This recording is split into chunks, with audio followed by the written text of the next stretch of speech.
Wabarakatuh. Berkehadiran Allah Subhanahu wa taala kalau kita bersyukur pembukaan atas kehadiran Allah Subhanahu wa taala yang telah melimpahkan rahmat dan karunia-Nya kepada kita semua.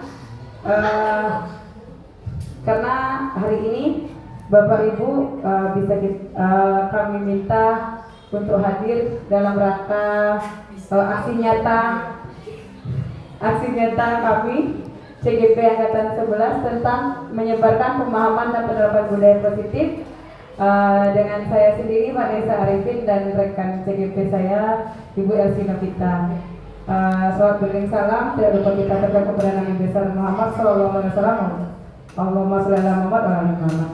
Yang terhormat Kepala SMP Negeri 3 Padang, terima kasih kepada Bunda Rika juga ikut hadir hari ini, mungkin grogi. Dan juga yang terhormat Bapak Ibu Wakil dan yang kami hormati Bapak Ibu Majelis Guru yang juga sudah bersedia hadir hari ini. Namun sebelum acara diseminasi kami dimulai, kami mintakan dulu sambutan dari Kepala SMP Negeri 3 Padang. Mungkin ada arahannya untuk kami. Kepada Bunda Rika, disilakan.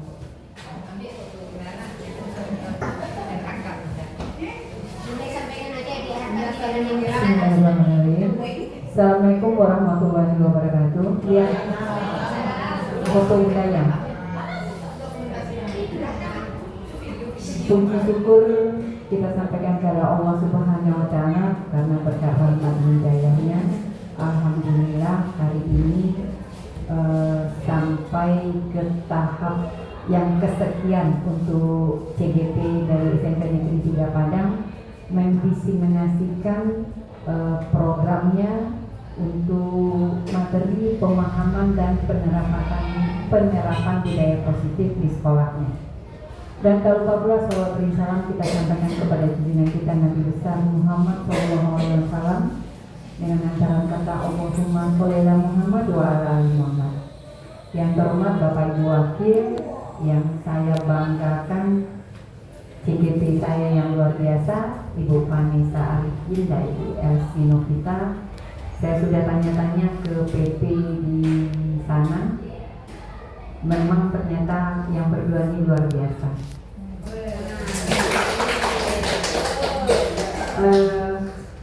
Saya berharap Bapak Ibu guru SMP Negeri 3 Padang juga akan menyusul, karena di sini angkatan 1 juga ada di sini dan masih tetap aktif, Ibu Iza dan Ibu Mary. Dan mungkin dari Ibu Iza dan Ibu Mary nanti bisa membantu membimbing teman-teman yang CGP, terutama Bu Mary yang sudah PP. Jangan pelit dengan ilmunya kita bagi-bagi. Mungkin yang next berikutnya Pak Faji dan Bu Anda. Mudah-mudahan dia tidak berapa lama lagi ya akan melaksanakan proses yang sama. Mudah-mudahan SMP 3 Padang akan semakin jaya dengan semakin banyaknya guru penggerak di sekolah kita. Yang pasti Bapak Ibu kita selalu support teman-teman kita untuk ke arah yang lebih baik. Insya Allah semuanya akan indah pada waktunya. Terima kasih banyak. Assalamualaikum warahmatullahi wabarakatuh.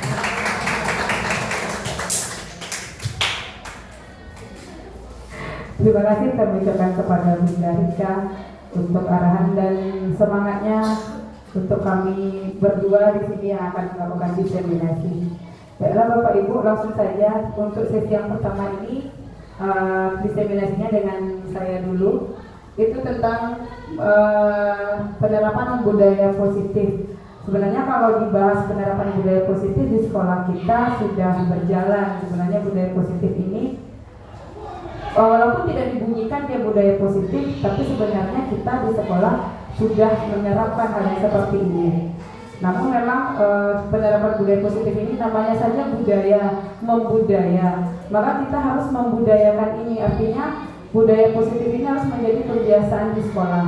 Nah, tujuan kami diseminasi kali ini selain untuk menyebarkan pemahaman dan juga penerapan tentang budaya positif, sekaligus kami di sini ingin berbagi kepada Bapak Ibu tentang ilmu yang kami dapat selama kami CGP di modul 1.4, yaitu tentang penerapan budaya positif.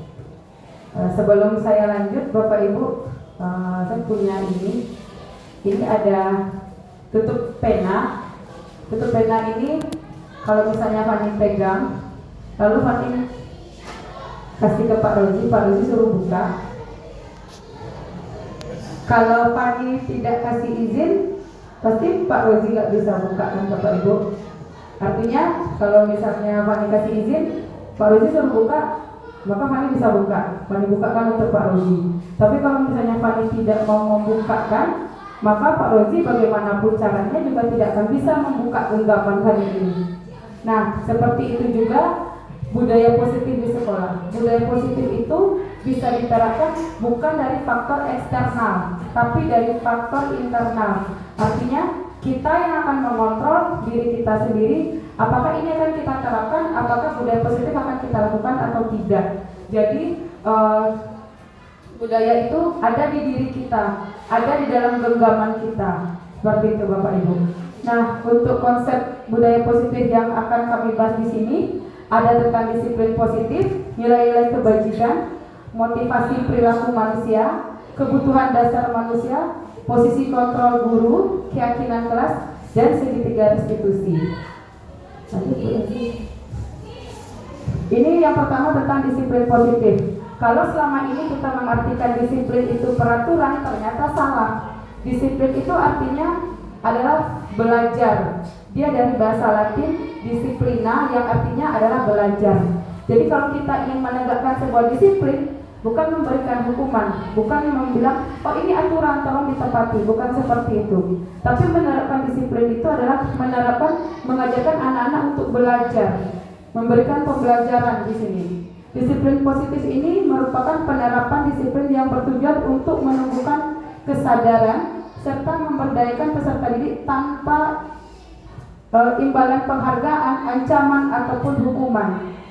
Jadi disiplin yang sebenarnya itu tidak diiming-imingi oleh kata-kata imbalan, penghargaan, hukuman, ancaman dan sebagainya. Jadi disiplin itu lebih kepada menekankan meminta anak untuk belajar. Artinya anak belajar dari kesalahan atau aturan yang sudah dibuat. Disiplin ini mengacu pada disiplin diri yang memiliki tanggung jawab terhadap apa yang dilakukan berdasarkan nilai-nilai yang diyakini. Nah, nilai-nilai yang diyakini inilah yang namanya nilai-nilai kebajikan. Nilai kebajikan universal. Kalau di kita sekarang karena kurikulum merdeka, nilai-nilai kebajikannya adalah profil belajar Pancasila. Dan sebagai pendidik kita di sini disiplin positif itu tujuannya untuk menciptakan peserta didik yang memiliki disiplin sehingga mengacu pada nilai-nilai kebajikan universal dan memiliki motivasi intrinsik dalam perubahan perilaku yang lebih baik. Jadi kata kuncinya disiplin ini adalah anak-anak belajar merubah tingkah lakunya dari motivasi intrinsik dari dalam dirinya, bukan dari luar. Karena tujuan kita di sini adalah kita menuntun, karena hakikatnya guru itu adalah sebagai penuntun. Seperti itu Bapak Ibu. Lanjut Besi. Nah, ini nilai-nilai kebajikan yang ada yang sifatnya universal.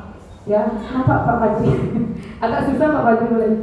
Ya, kalau di kita di Indonesia itu ada profil belajar Pancasila yang 6 elemen itu beriman dan bertakwa pada Tuhan Yang Maha Esa, berakhlak mulia, berkebinekaan global, mandiri, bernalar kritis, bergotong royong dan kreatif. Ini adalah nilai-nilai kebajikan yang ada di Indonesia. Itu ada nilai-nilai kebajikan universal itu namanya IB Primary Years Program dari PYP. Itu ada toleransi, rasa hormat, integritas, mandiri, menghargai, antusias, empati, keingintahuan, kreativitas, kerjasama, percaya diri dan komitmen. Lalu ada keterampilan di sini, yaitu dapat dipercaya, hidup lurus, pendengar yang aktif, tidak merendahkan orang lain, memberikan yang terbaik dan sebagainya.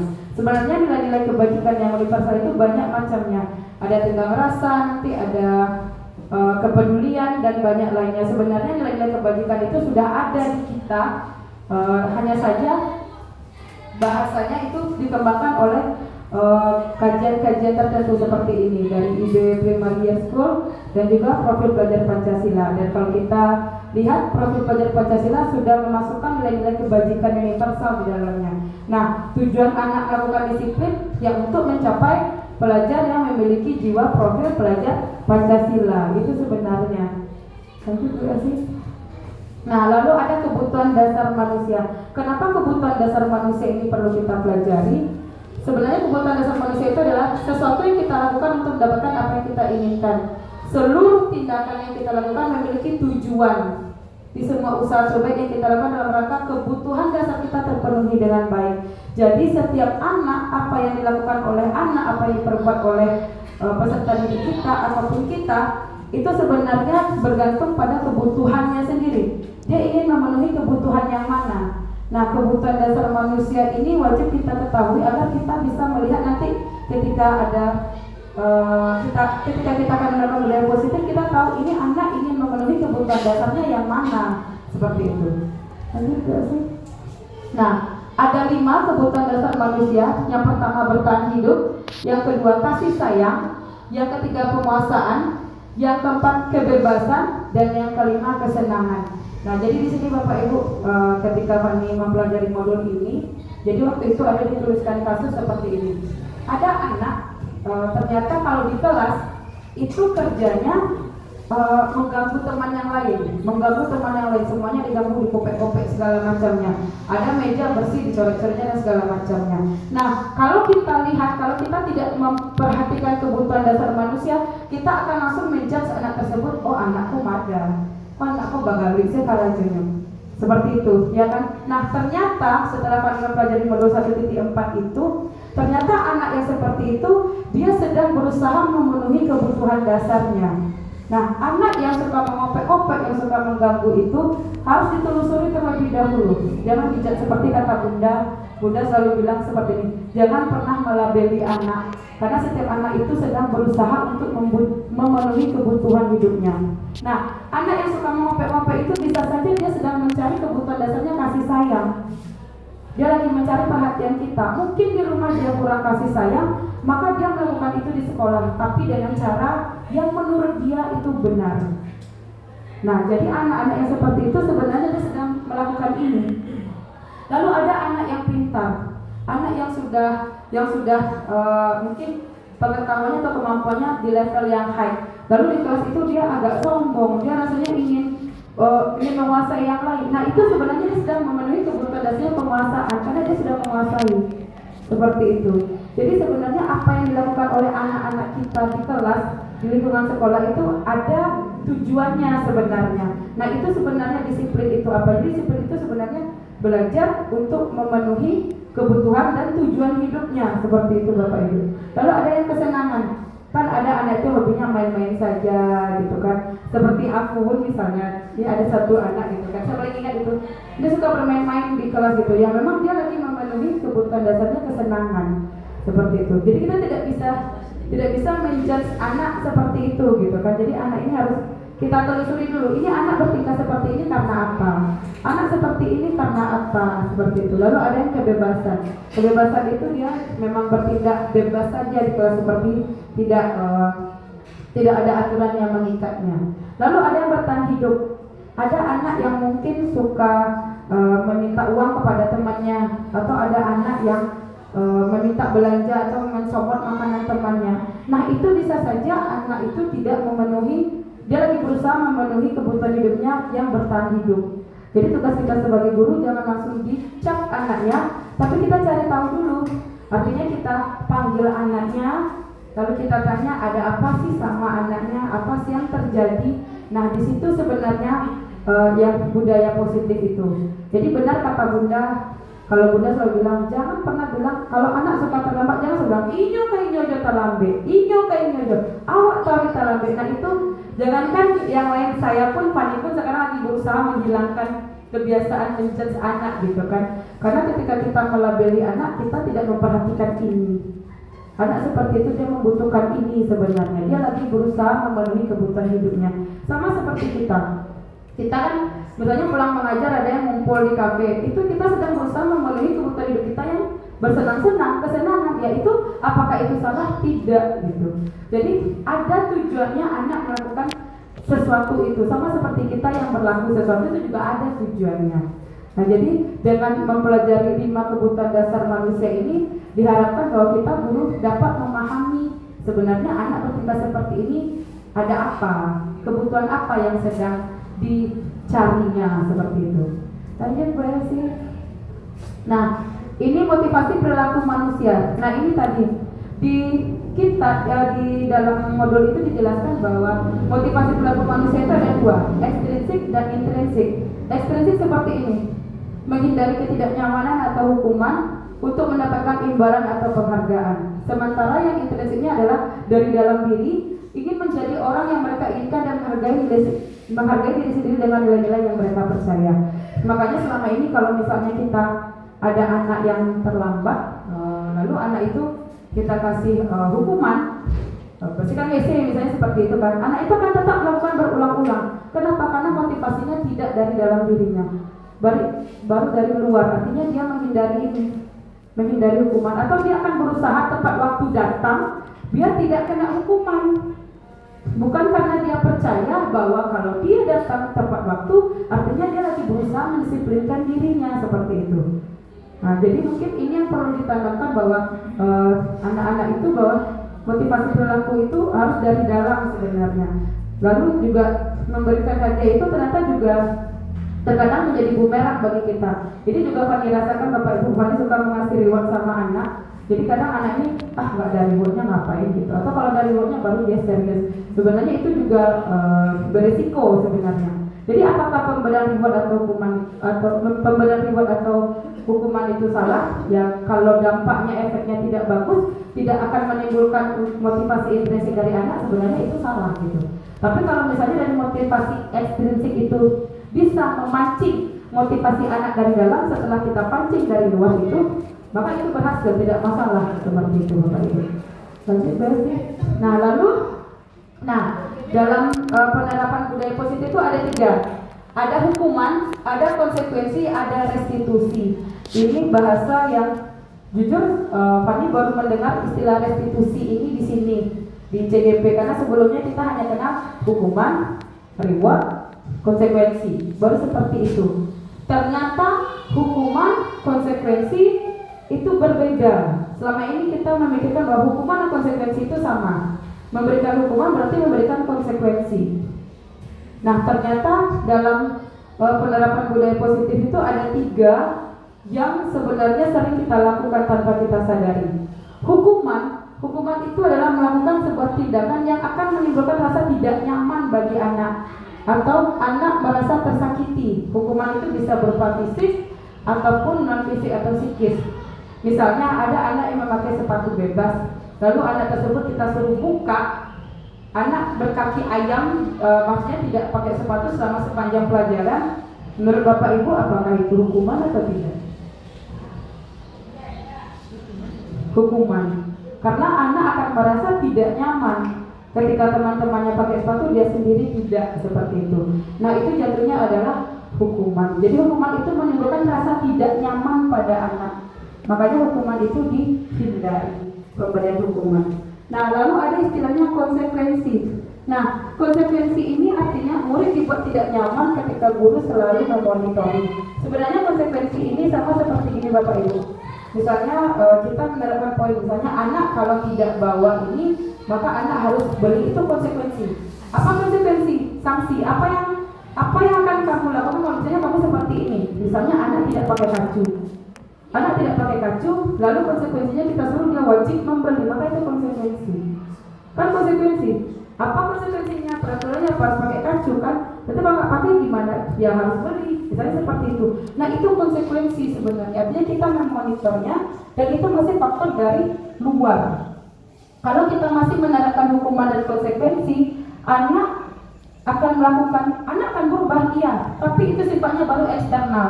Hanya akan berubah pada saat-saat tertentu. Tapi ketika sudah motivasinya dari dalam, maka ini akan kita terapkan. Restitusi. Artinya restitusi ini kondisi bagi murid memperbaiki kesalahannya sendiri. Di sini kita berkolaborasi dengan anak, mengajak anak untuk mencari solusinya sendiri. Misalnya, Ananda, kamu tidak bawa kacu. Keyakinan kelas kita atau keyakinan sekolah kita bagaimana, Nak? Wajib pakai kacu, Bu, setiap hari Kamis. Nah, sekarang kamu tidak pakai. Apa keyakinan yang kamu percayai? Apa yang harus kamu lakukan? Maka biarkan anak mencari solusinya sendiri. Jangan kita yang menawarkan. Seperti itu Bapak Ibu. Jadi kalau selama ini kan, jangankan Bapak Ibu, ya Pak pun juga sering seperti itu gitu kan. suka ngomong kayak gini sama anak, kamu nggak bawa kacu, ya udah beli. Kamu nggak buku, ya udah beli. Itu kan dari kita, masih eksternal. Anak karena takut kita marah, takut kita menghukumnya, anak mengiyakan, ya udah beli seperti itu. Tapi apakah minggu depan dia akan bawa lagi atau tidak, itu tergantung anaknya. Kalau anaknya sudah terpancing motivasi dari dalamnya, anak akan tahu, oh iya ini nggak baik, maka dia harus bawa. Tapi kalau anak masih terbawa dari luar, ya dia akan tetap bawa, tapi karena takut sama saya gitu. Karena takut sama Bu Fani seperti itu. Tapi sama guru lain dia akan berlaku semena-mena. Nah itu berbahayanya kalau motivasinya dari eksternal, Bapak Ibu. Nah itu makanya perlu adanya restitusi, proses menciptakan kondisi murid agar anak mau mencari solusinya sendiri. Tapi ketika anak tidak bisa menemukan solusinya sendiri, maka tugas kita sebagai guru menuntunnya, mengarahkan. Kamu kalau seperti ini, apa sih keyakinan yang kamu percayai? Kamu maunya jadi anak yang seperti apa? Kira-kira kamu disuruh pakai kaca itu, tahu nggak tujuannya apa? Mungkin selama ini anak-anak kita bisa dibilang no clue. Dia tidak tahu arahannya, tidak tahu ini tujuannya apa sih? Kok guru nyuruh pakai kacu? Kok guru nyuruh sepatu hitam? Itu ngapain? Mereka belum tahu. Ya nak, sebenarnya anak-anak tuh no clue. Dia tidak tahu apa sih tujuannya. Tadi tuh paling sering ditanya anak seperti ini, Bu. Apa sih hubungannya Bu potong rambut sama belajar katanya? Kan nggak ada, belajar kan nulis otak bukan rambut. Selalu nanya seperti itu. Nah, lalu kita jelaskan kepada anak, kamu tahu nggak nak kenapa dirapikan rambutnya? Itu mengajarkan apa? Jadi anak berpikir kritis di sana.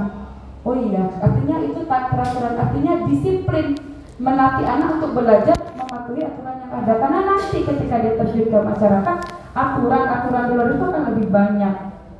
Nah itu yang akan dia ikuti. Artinya di sini dia belajar menjadi pribadi yang bertanggung jawab kepada dirinya sendiri. Nah itu yang selama ini mungkin tidak ada pada diri anak gitu. Makanya ketika anak kita suruh potong rambutnya, mungkin anak masih belum terima karena anak masih no clue, belum tahu kita mau ngapain. Kok disuruh potong rambut juga, pakai kaci ngapain gitu kan? Anak tidak akan tahu gunanya apa seperti itu. Nah mungkin proses menuju dari yang hukuman konsekuensi ke restitusi itu masih agak susah, tapi bukan berarti tidak mungkin kalau kita sama-sama Bapak Ibu. Minimal hukuman kita kurangi, karena hukuman ini dampaknya luar biasa sama anak gitu, menimbulkan rasa tidak nyaman dan itu merusak psikis dan fisik anak seperti itu. Jadi anak merasa malu dengan temannya dan segala macamnya seperti itu. Harusnya dikurangi. Nah untuk konsekuensi, mungkin konsekuensi itu masih ada. Biasanya ada sekolah yang masih menerapkan bobot-bobot, itu konsekuensi sebenarnya. Anak yang tidak mematuhi ini maka dikurangi bobotnya sekian, itu konsekuensi. Nah kalau bisa, kalau konsekuensi itu bisa kita hilangkan, kita ganti dengan restitusi, insya Allah budaya positif itu akan berjalan di SMP Negeri 3 Padang. Dan kalau kita lihat sekarang anak-anak sudah mulai belajar untuk mencari solusi untuk permasalahannya sendiri, walaupun belum semuanya, dan itu masih membutuhkan tangan kita guru untuk menuntunnya agar oh ya ini harusnya seperti ini harusnya seperti ini untuk anak-anak gitu Bapak Ibu. Nah mungkin kalau materi Fani sampai sini ya. Nah untuk yang berikutnya tentang 5 posisi kontrol guru, keyakinan keras dan segitiga restitusi akan dilanjutkan oleh rekan saya, oleh Bu Elsie. Nanti di akhir baru kita buka sesi tanya jawab Bapak Ibu. Terima kasih, mohon maaf. Assalamualaikum warahmatullahi wabarakatuh.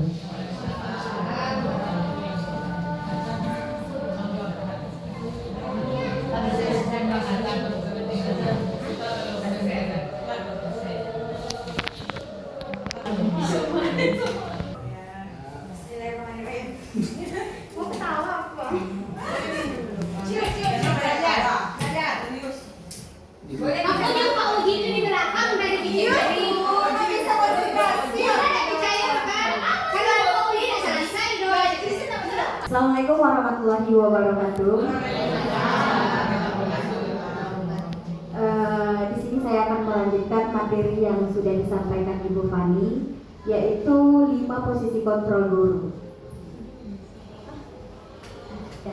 Yang pertama, tadi Ibu Fani sudah menjelaskan penerapan budaya positif, ada hukuman, ada konsekuensi, terus ada restitusi. Ini adalah lanjutan dari materinya. 5 posisi kontrol guru. Yang pertama itu adalah sebagai penghukum. Yang sebagai penghukum ini contohnya di sekolah kita masih ada ya siswa yang terlambat. Bahkan sekarang bahkan kemarin dari kelas 7, 8, 9 masih itu juga orangnya.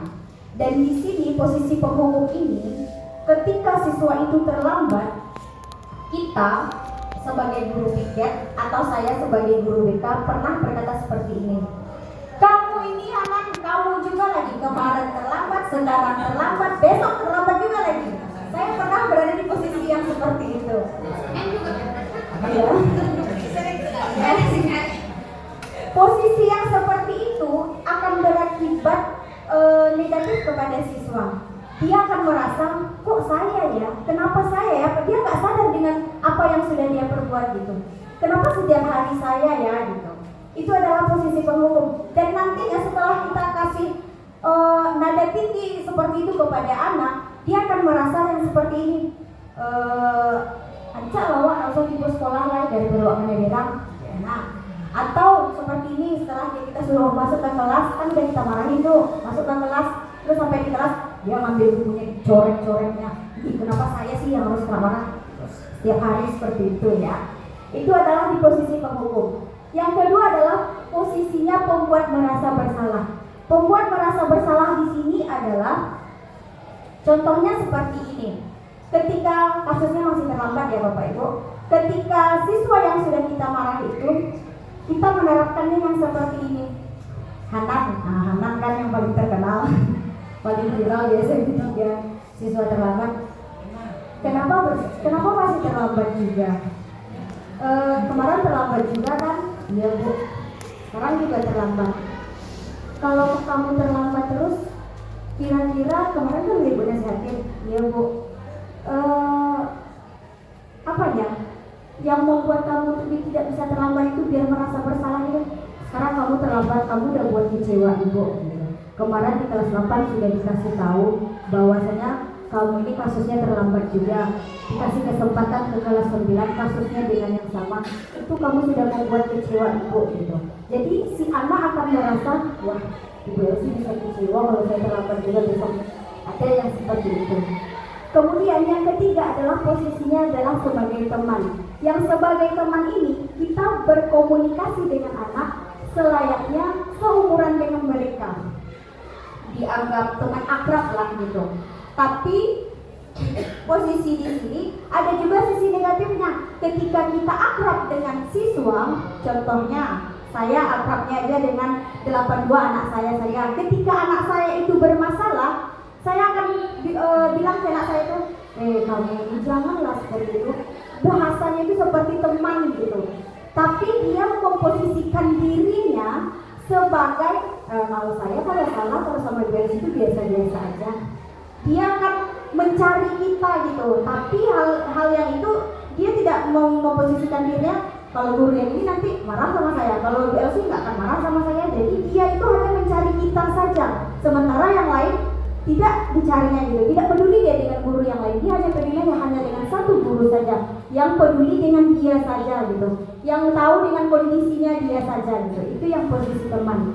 Kemudian ada yang keempat, ada posisi pemantau. Posisi pemantau di sini adalah pemantau itu mengamati. Kita mengamati sama yang dibilang dengan Ibu Fani tadi. Ketika siswa terlambat, misalnya kita kasih bobot 5. Ketika dia tidak terlambat, kita kasih bobot 5. Ketika dia terlambat hari ini, kita kurangi bobotnya. Ini memerlukan konsekuensi di sini. Itu dia.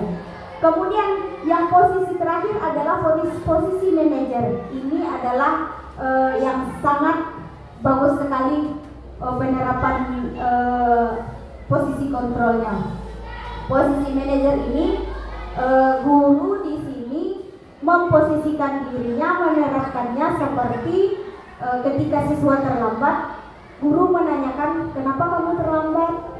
Kira-kira kalau hari ini kamu terlambat, penyebabnya ini, besok kamu bisa nggak kamu nggak terlambat? Bisa nggak penyebab yang hari ini kamu terlambat itu kamu hapuskan gitu? Bisa Bu, dengan cara apa? Apa yang meyakinkan kamu untuk tidak terlambat lagi besok gitu? Jadi dia akan mengatakan, Mungkin dengan saya menghidupkan alarm Bu, atau saya ingatin Mama buat bangunin saya besok pagi gitu. Jadi dia akan mencari solusi sendiri gitu. Itu adalah di yang posisi manajer.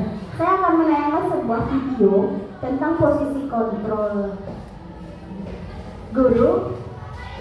Silakan ditonton.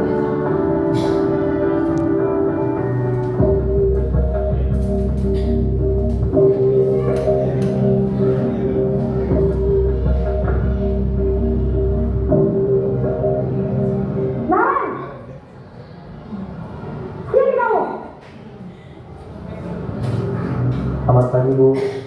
Selalu terlambat. Kamu deh, pasti terlambat. Maaf Bu, saya Apa? Apa coba? Alasan kamu apa lagi? Kapan sih kamu tidak terlambat? Malas sekali ya kamu jadi anak. saya Dasar pemalas. Gak kapok-kapok sih kamu. Sudah berapa kali terlambat? Sana, kamu keliling lapangan basket 2 kali. kenapa saya harus ke lapangan basket Bu? Kenapa? Kamu lawan ibu. Berani-beraninya jawab. Sudah terlambat, masih berani jawab pula. Sekarang, keliling lapangan basket 5 kali sekalian. Biar kapok. Cepat. Pergi sana ke lapangan basket. Posisi pemukul ya Bu.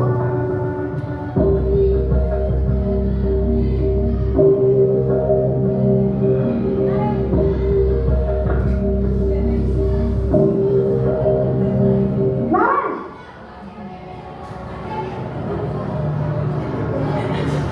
Selamat pagi Bu. Naren. Kamu kenapa terlambat lagi, nak? Ya Tuhan, Naren. Kamu tenang ya bikin ibu susah ya? Kalau kamu terlambat lagi, nanti ibu yang ditegur bapak kepala sekolahnya. Disangka ibu tidak bisa membina kamu. Duh, gimana ini? Maaf Bu. Duh, Gusti Naren. Kamu suka ya kalau ibu ditegur bapak kepala sekolah? Terus, sekarang ibu harus tulis apa ini di buku absen? Ini kamu sudah sering terlambat loh. Ibu harus apa coba? Maaf Bu. Maaf sekali. Ya sudah, lain kali jangan bikin ibu susah lagi ya nak ya. Ibu tidak akan kuat lagi kalau kamu begini terus. Bisa jantungin lagi kalau ibu ditegur bapak kepala sekolah. Kamu cepat sekolah. Maaf ya Bu. Maaf sekali.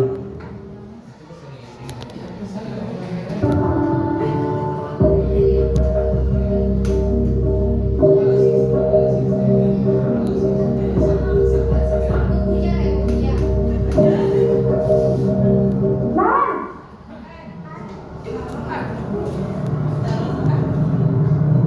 Selamat pagi Bu. wah, sudah jam berapa ini nak? Terlambat lagi ya sayang. Iya Bu. Habis ibu saya lupa membangunkan saya Bu. Kamu malah menyalahkan ibu kamu. Kamu bukannya anak yang larinya paling kencang. Kok terlambat sih? Iya Bu. Saya memang terlambat bangun tadi. Jadi biarpun saya lari kencang, tetap gak kekejar Bu. Ya sudah sana. Nanti lain kali larinya lebih kencang lagi ya. Biar gak terlambat lagi. Bikin senang ibu. Demi ibu. Bisa kan? Bisa lah Bu. Ya sudah sana masuk sekolah. Ibu beresin urusan absen kamu. Kamu ini ada saja.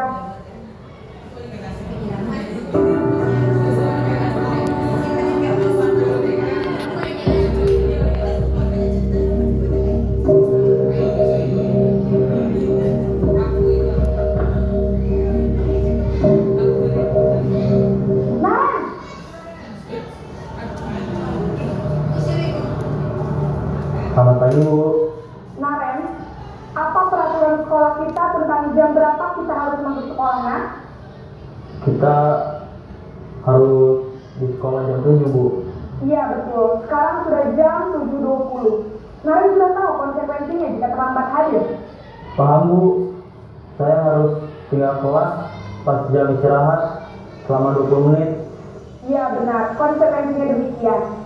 Jadi nanti jam 9.30 pas istirahat, kamu harus tinggal di kelas, kerjakan tugas tambahan untuk ketertinggalan kamu, ya.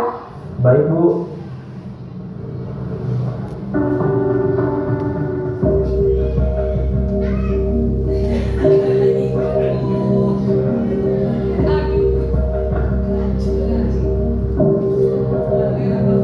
Naren,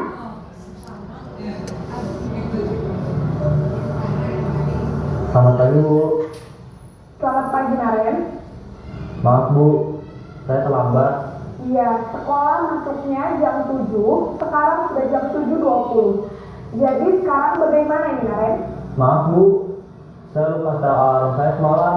Baiklah, menurut kamu, keyakinan sekolah yang mana yang perlu kamu tingkatkan? Menghargai diri sendiri dan orang lain mungkin ya Bu.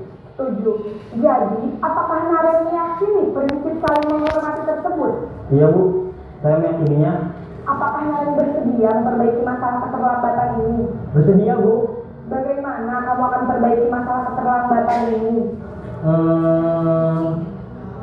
Saya akan coba untuk tidak lupa menyetel alarm saya Bu.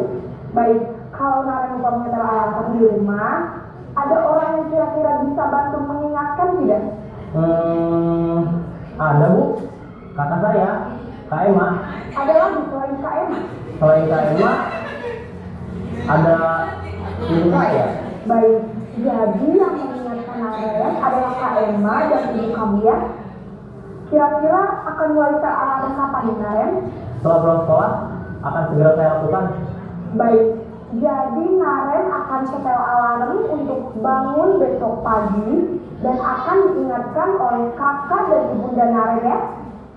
Ada lagi yang mungkin perlu dilakukan Naren agar tidak terlambat bangun lagi? Tidak ada Bu.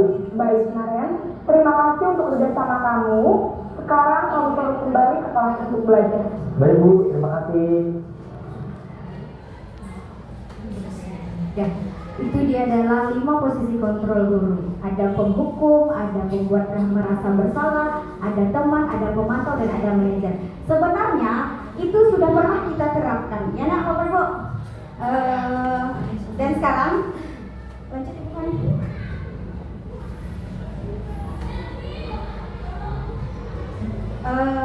Keyakinan kelas atau sekolah. Itu ada di depan pertanyaan, mengapa keyakinan kelas atau sekolah, mengapa bukan peraturan kelas atau sekolah? Kira-kira kenapa? Ya, boleh. Kak Aji, mau uji kayak gini. Keyakinan kelas itu kalau peraturan sekolah dari up ke bottom. Kalau peraturan sekolah dari atas ke bawah. Kalau keyakinan kelas itu dari bawah ke atas.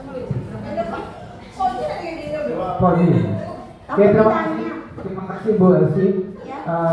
Sedikit mohon izin Ibu Kepala Sekolah dan Bapak Ibu semuanya.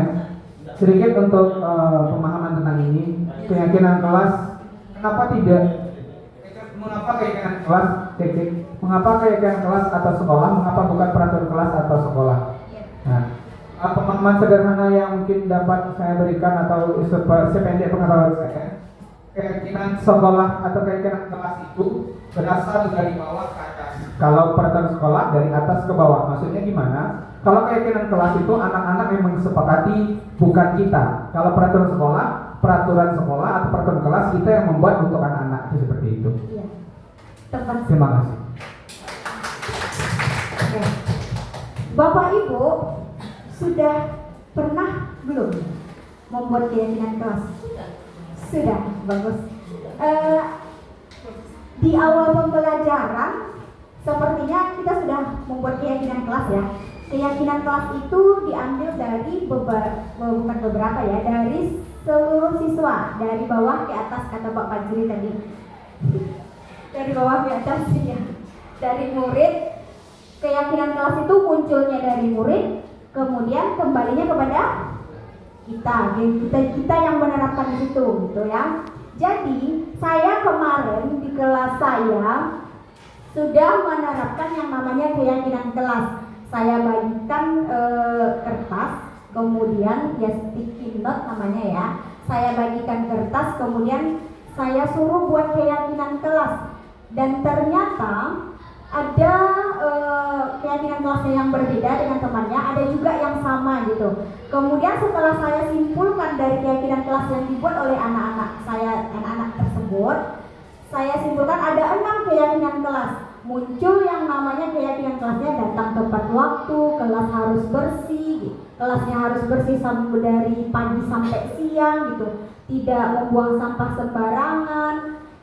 Kemudian ada lagi menghargai teman, menghargai pendapat teman, dan juga menghargai guru. Bagus-bagus keyakinan kelasnya yang dibuat oleh anak tersebut, dan itu saya pasang di kelas biar anak-anaknya ingat gitu. Keyakinan kelas apa yang dia buat hari ini, keyakinan kelas apa yang dipatuhinya hari ini, yang diterapkannya hari ini gitu.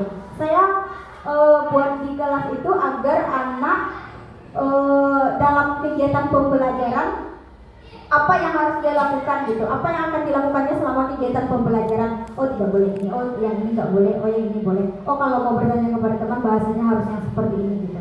Itu adalah keyakinan kelas. Sementara kalau yang peraturan kelas, sama betul yang dibilang oleh Pak Fajri itu dari atas ke bawah gitu, dari kita gitu. Kalau kita yang membuat peraturan kelas, itu bukan keyakinan kelas namanya. Ya, kalau dari kita keyakinannya, anak-anak tidak boleh ini, anak-anak tidak boleh ini, harus tepat waktu, harus ini, harus ini, harus ini. Kalau kita yang menyampaikan itu bukan keyakinan kelas namanya, tapi adalah peraturan. Oke, sekarang masuk kita ke segitiga restitusi, yaitu suatu proses dialog yang dijalankan guru atau orang tua agar dapat menghasilkan murid yang mandiri dan bertanggung jawab. Segitiga restitusi ini ada 3, ya. Kalau segitiga punya sisi, nah ibu, sisi pertama, sisi kedua, dan sisi ketiga. Iya nggak seperti itu, nanti salah sebut ya. Ada 3. Yang pertama itu adalah menstabilkan identitas. Yang menstabilkan identitas di sini adalah menstabilkan identitas gagal ke identitas sukses. Kemarin juga sudah ada kita tugas di guru penggerak untuk menerapkan yang penerapan segitiga restitusi. Sudah pernah saya coba juga. Di sini penerapannya seperti ini Bapak Ibu.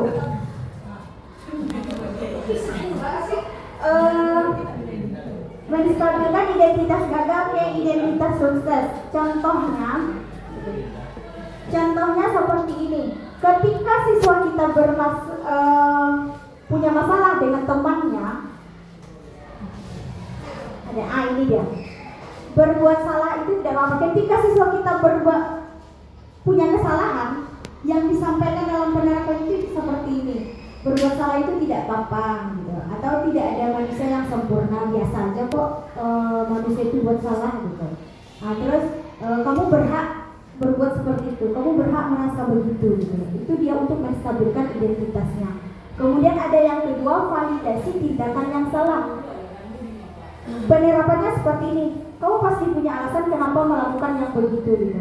Kenapa kamu melakukan itu, pasti ada alasannya. Kenapa kamu bertengkar dengan teman kamu, pasti ada alasannya gitu. Jadi dari situ, atau yang ini, padahal kamu bisa melakukan lebih buruk dari itu. Kemarin di kelas saya penerapannya mungkin itu tidak masih dibuat dalam bentuk narasi kita ya Ibu Fani. Kita bikin narasi, kemudian kita praktekkan untuk membuat penerapan segitiga restitusi. Kemarin saya buat kasusnya seperti ini. Ada seorang siswa yang bermasalah dengan temannya gara-gara kelasnya masih kotor gitu. Kemudian dia saking marahnya menendang meja, terus mendorong temannya, tapi nggak sampai jatuh gitu. Jadi penerapan yang pertama yang saya lakukan, berbuat salah itu nggak apa-apa kamu berbuat seperti itu kata saya kan. Terus kamu berhak kok marah sama dia karena dia nggak piket gitu, karena dia nggak bersihin kelas gitu. Kemudian yang kedua, ketika saya masuk ke validasi tindakan yang salahnya, saya bilang seperti ini. Untung aja nggak sampai kedorong teman kamu. Kalau kedorong dia jatuh, apa yang akan terjadi, seperti itu. Kemudian masuk lagi ke yang ketiga, menanyakan keyakinan. Dari kasus yang sama, menanyakan keyakinannya itu seperti apa? Kira-kira kalau kamu mendorong teman kamu bertengkar dengan kamu, kemudian terjadi perselisihan, tidak berteman lagi, sesuai nggak dengan keyakinan kelas yang kita buat di awal? Balik lagi ke keyakinan kelas yang sudah kita ambil di awal pembelajaran. Kalau misalnya tidak sesuai, kok apa yang tidak sesuai? Nggak menghargai teman, kok saya malah lebih mementingkan emosi saya daripada memikirkan apa yang akan terjadi nanti sama dia gitu. Itu dia. Jadi kalau kamu sudah melanggar yang namanya keyakinan kelas, kamu masih mau memperbaiki ini, masih mau nggak memperbaiki masalah ini? Kalau mau memperbaiki, apa yang akan Anda lakukan untuk memperbaiki masalah yang sudah terjadi? Balik lagi ke keyakinan kelasnya.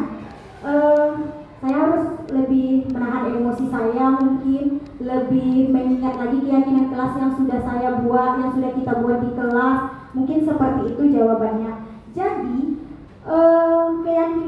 menanyakan keyakinan ini balik lagi ke keyakinan kelas yang sudah dibuat oleh anak. Jadi balik ke situ dia. Keyakinan apa yang harus diperbaiki oleh dirinya. Jadi bukan kita yang kamu harus memperbaiki ini, kamu harus memperbaiki ini, tidak, bukan kita, tapi dari anak sendiri. Mungkin hanya itu yang bisa saya sampaikan. Kalau ada yang salah, saya mohon maaf. Saya tutup. Assalamualaikum warahmatullahi wabarakatuh.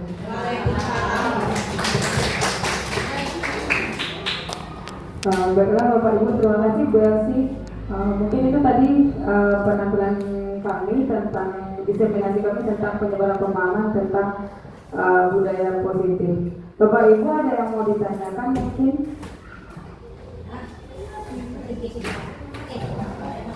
Terima kasih Bapak. Kalau ini profilkan semua. Mungkin menambahkan ini Ibu Elsi dan Bu Fani mengenai keyakinan kelas itu. Mungkin beberapa hal yang perlu tahapannya yang perlu kita mungkin beberapa kali sudah melaksanakan juga ya. Tapi yang perlu saya ingatkan kembali bahwa tahapan untuk melaksanakan keyakinan kelas itu pertama kali mungkin agak salah Bu Melia, tapi nggak tahu ini yang kita sudah kita bahas sebelumnya. Yang pertama kali kita perlu berikan pemahaman kepada anak apa yang dia mau di kelasnya. Itu yang kita sebut dengan physical impian itu. Physical impiannya seperti apa? Oh saya mau kelasnya itu kompak Bu. Oh saya mau kelasnya bersih Bu. Saya mau kelasnya itu tidak ribut, tidak ini, tidak itu, begitu. Nanti dari physical impian itu kita bisa list 1, 2, 3 ya. Pertama begini. Dari situlah kita bisa memunculkan keyakinan kelasnya seperti apa dia maunya. Misalnya kalau dia mau kelasnya kompak, berarti bagaimana sesama teman. Jadi saling menghargai sesama teman, misalnya seperti itu. Kemudian yang kedua, yang perlu saya katakan juga tadi kayak kedua sih misalnya tidak mau sapaan sembarangan. Saya perlu juga mengingatkan bahwa satu kalimat keyakinan kelas itu jangan menggunakan kalimat negatif. Ya, itu saya ingatkan saya sekali lagi. Karena kata negatif itu dia berpengaruh kepada perilaku anak kita. Misalnya kita bisa mengubahnya, misalnya tidak buang sampah sembarangan, misalnya meletakkan sampah, membuang sampah pada tempatnya. Itu kan lebih bagus tidak menggunakan kalimat negatif. Nah itu yang menurut saya perlu ditekankan kembali kepada teman-teman karena kita perlu tahu tahapan membuat keyakinan kelas itu seperti apa. Itu. Sama juga saya juga dalam itu di kelas ya, dalam pembelajaran saya sendiri sebelum masuk itu kan kemarin saya lihat ada seminar di kertas kantor saya kasih ya. Saya tanya sama anak-anak, tapi memang rasa anak-anak kita ini nalarnya itu belum sampai ke sana ya kan? Ya, saya tanya, saya kasih 2 ini, bagian kiri dan kanan. Yang kanan ini saya kasih mereka itu, saya kasih stikernya yang berbeda warna merah, mungkin saya warna dan stikernya warna hijau misalnya. Yang merah ini saya tanya sama mereka, apa hal yang kamu tidak inginkan di kelas saya? Saya kasih mereka tuliskan di stikernya. Ya, benar apa yang kamu mau di kelas saya? Itu gunanya kita refleksi diri kita juga Bapak Ibu. Oh rupanya anak-anak ini tidak suka begini. Oh rupanya anaknya maunya begini. Tapi anehnya anak ini banyak yang begitu tidak suka presentasi. Aduh.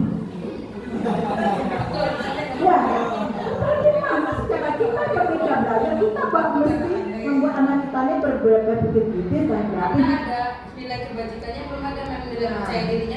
Ya itu. Jadi dari situ kita berpikir bagaimana sih ini anak kita nggak suka, gimana sih kak kita bisa menjadikannya suka? Bagaimana sih caranya mereka enjoy ketika presentasi? Saya juga sering bilang sama Bu Elsie, grogi men, takut men, kamu masuk di situ dulu. Di sana kamu akan meningkatkan percaya diri kamu di CGP. Karena saya sudah merasakannya, saya juga dulu tidak percaya diri. Kalau ngomong saya dulu langsung gini. Ya kan Bapak Ibu ya? Nah, mau ngomong aja susah. Padahal banyak yang mau kita sampaikan, banyak ide-ide kita yang mau kita keluarkan, tapi mau yang udah cemas duluan gitu kan. Sementara orang nggak tahu kalau kita tuh punya potensi apa gitu kan. Nah, kalau kita nggak ngomong, ya udah segitu aja. Orang menganggap kita tuh nggak punya apa-apa di otak kita. Jadi kalau misalnya anak kita juga begitu sebenarnya. Mereka tuh punya potensi, tapi kita tidak bisa memunculkannya dari sini lah Bapak Ibu. Makanya saya selalu mensupport adik-adiknya, terutama kakak saya yang madan. Pakai video. Jadi kita punya tiketnya. Selalu saya tekankan karena saya madan. Ikut berapa kali saya bilang dari zaman saya banyak. Karena dengan begitu kita bisa berkembang. Saya alhamdulillah walaupun kemarin itu niat hati kami sebetulnya sekedar belajar, sekedar ingin mengembangkan kemampuan diri kita saja ya. Ini kan cek pertama ya gitu. Alhamdulillah, nggak kepikir saya, aku cuma bulan mesti belajar gimana ya. Nggak ada pikiran saya, tapi yang saya pikirkan pokoknya saya harus mengembangkan diri saya. Harus begitu, harus begitu. Jadi itulah sekali motivasi buat adik-adik. Ada dari 1, 2, 3.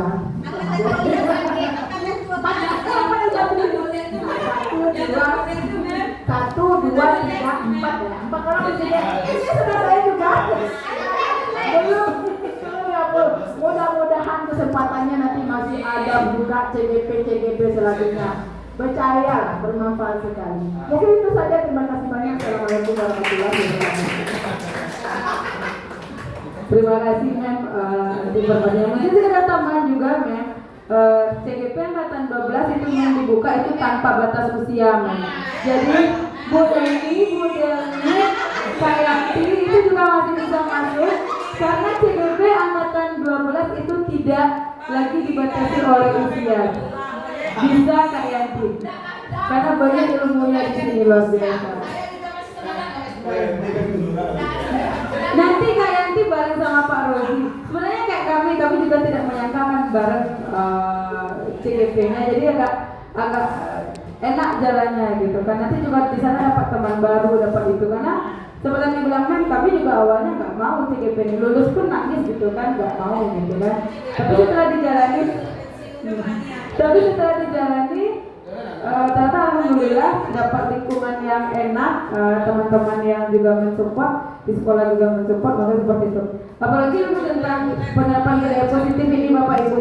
Ini jujur 5 posisi kontrol tadi, Fani pun paling sering melakukan itu. Penghukum pernah, pembuat masalah pernah, teman apalagi, pemantau jangan ditanya, manajer ada tapi jarang gitu kan. Nah, jadi maksudnya sekarang kita mulai menerapkan pelan-pelan gitu kan, kita mulai berubah dari yang itu. Sebenarnya posisi teman pemantau dan teman dan pemantau itu ada bagusnya, tapi juga ada negatifnya. Makanya kita posisinya yang juga ada di manajer. Posisi teman artinya anak tidak akan lagi menanggapi, tapi kita membiasakan kesalahan yang dibuatnya. Lalu posisi pemantau juga seperti itu, selalu bicara konsekuensi. Berarti ada imbalan di sana, take and give. Sementara itu tidak boleh. Dan betul sekali katakan kalau misalnya nanti akan menerapkan keyakinan kelas, hindari kata-kata yang bernada negatif. Jadi kata tidak, jangan, tidak boleh, itu tidak boleh disampaikan ketika membuat keyakinan kelas. Makanya namanya keyakinan kelas. Keyakinan kita yakin berbuat hal-hal yang sifatnya positif. Makanya namanya budaya positif. Mungkin itu Bapak Ibu. Lalu kata-kata terakhir, Pak Biasi. Dalam pertanyaan Pak Biasi, Pak Biasi. Terima kasih Bu Bani. Berdasarkan paparan Bu Bani yang berisi tadi, ini materinya sangat menarik bagi kita sebagai guru Bu Bani ya. Kenapa peserta 10 orang Bu Bani? Itu yang pertama. Ya, kalau semua guru terlibatkan dengan materi ini Bupati, ini sangat bagus Bupati. Apalagi buat positif sekolah kita, saya rasa sangat kurang Bupati. Apalagi anak kita bagi kalau dapat kita sambut dengan salam mereka ini. Sekarang saya aja ada bundang, sebetulnya tidak lagi. Nah, kalau dapat sudah dua. Besok didampingi sama Bu Yanti. Ya, tuh ini kenapa 10 orang Bupati saja Bupati? Terima kasih Pak Rozi. Tolong dijawab pakai segitiga resmi. Silakan dijawab Bu Yanti. Silakan dijawab Bu Yanti. Jadi pertanyaan Mem Riza sudah saya yang jawab.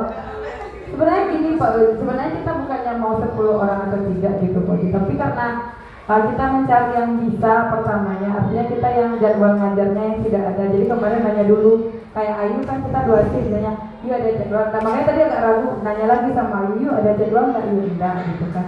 Jadi sebenarnya ini mau Pak Rozi, sangat mau ini diterapkan gitu kan. Tapi memang cari momennya yang pas gitu kan. Apalagi di SMP 3 ini unsur pimpinannya juga tidak mematahkan gitu, dan guru-guru juga saya yakin Bapak Ibu Majelis Guru semua juga mensupport Pak Uji, karena tidak ada yang menjatuhkan di sini, semuanya saling support gitu. Nanti mungkin insya Allah kalau materi ini bisa kita share, insya Allah kita akan share lagi nanti pada momennya. Itu sudah direncanakan sama Mem Riza. Memang ada nanti momennya nak Mem tentang ini nanti gitu, seperti itu. Atau bisa juga dilihat di YouTube-nya Bu Fani, mungkin penerapan segitiga resmi. Iya, kalau di YouTube kami kemarin kan praktekkan ini, kalau sih kemarin yang seperti itu. Kalau saya kemarin menerapkannya anak yang terlambat dan mencontek seperti itu. Yang kalau di Fani kasusnya terlambat satu sama mencontek di Fani kasusnya gitu kan. Kalau di LC kan anak yang berantem seperti itu. Jadi ketika diterapkan anaknya itu kan masih skenario kita ya Bapak Ibu. Jadi anak itu masih gitu, dia sendiri gitu. Terjadi gitu. Ya karena kita nggak pernah seperti itu sama anak. Jadi ketika anak tuh memang katanya, nah menurut kamu harusnya kamu gimana? Dia nggak terbiasa melihat kita yang seperti itu gitu kan. Jadi lagi kita lagi bertahap menuju yang seperti itu gitu sebenarnya.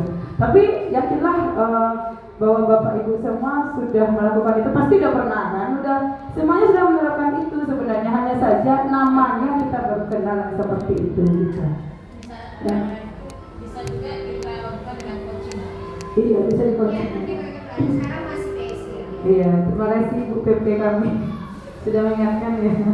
Nah, ini dalam penerapan program disiplin positif hendaknya guru memiliki standar kepribadian, profesional dan sosial yang baik, di mana guru mampu merefleksi dirinya dalam posisi kontrol saat ini, bagaimana perjalanan dirinya sebagai among yang menuntun murid-muridnya menjadi insan yang mandiri, merdeka dan bertanggung jawab. Artinya di sini memang guru adalah penuntun, bukan menuntun Bu. Iya menuntun maksudnya. Menuntun ya. Jadi menuntun anak-anak, jadi tergerak, bergerak dan menggerakkan. Terima kasih. Assalamualaikum warahmatullahi wabarakatuh.